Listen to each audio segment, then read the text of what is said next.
The Alabama School for the Deaf has been fielding a football team for over a century, since 1892. And they have a very rich history. 15 league championships, 6 national championships.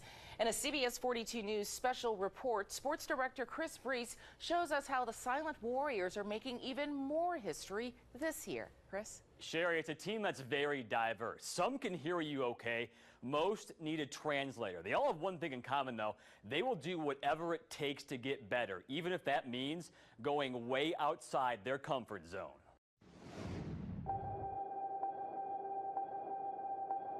This kid came up to me and he's like, "You'll never be great." They think, these other teams think that, oh, these poor little guys, you know, they feel sorry for them.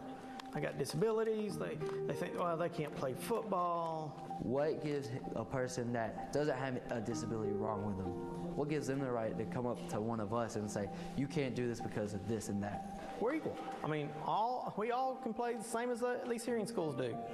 You know, the only thing is difference is we can't hear. For 126 years, they have been no different. But this season, the Silent Warriors are trying something extraordinary. For the first time ever. What gap are you supposed to go to? The School for the Deaf is playing with the School for the Blind. The only question I asked myself was, how was I going to be able to communicate? Me being visually impaired and the other guys being hearing impaired. The idea actually came from the head coach, Paul Kulick. You see, his team had one major flaw. You know, I'm looking at my boys, and I didn't see any size in players I had. I'm looking at ASB, and they got these bigger players. I always thought, you know, it'd be nice if I could have them come over here and play for us. The idea seemed preposterous.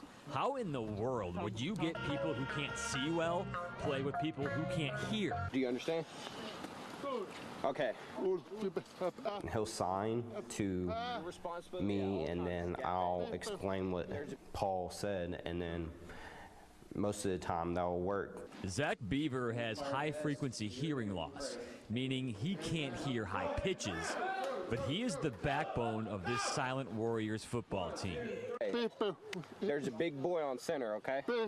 Big boy. Just beat him up. Zach's ability to sign and speak takes what seems impossible and making it possible. The first month of the season was rough. The Silent Warriors lost 3 of their first 4 games, so then they made a drastic change. They put Tanner Wood at quarterback. On 22 trap. The most important leader for communication, he's visually impaired, and he's leading an offense that cannot hear him. Play 45, 18 keep. We didn't have that much leadership. We were falling apart. That's where I'm here to prove a point and say, just because I'm visually impaired and I'm playing with deaf kids, doesn't mean I can't follow my dream of playing a sport that I love.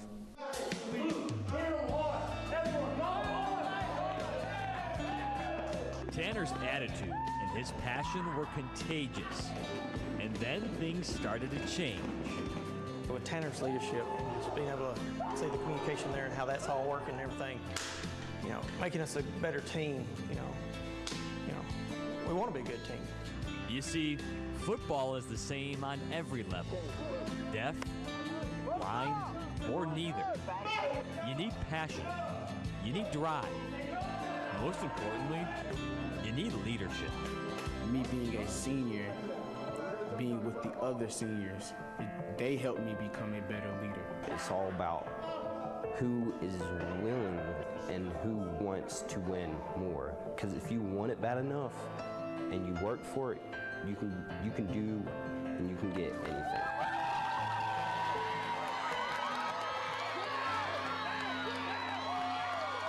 After starting the season 1-3, the Silent Warriors reeled off 4 straight wins. They averaged 38 points, and they claimed the program's 16th league championship. Those poor little guys. The Silent Warriors have one motto. It's this: deaf, blind, and limitless. Guys, I'd say they personify that pretty well.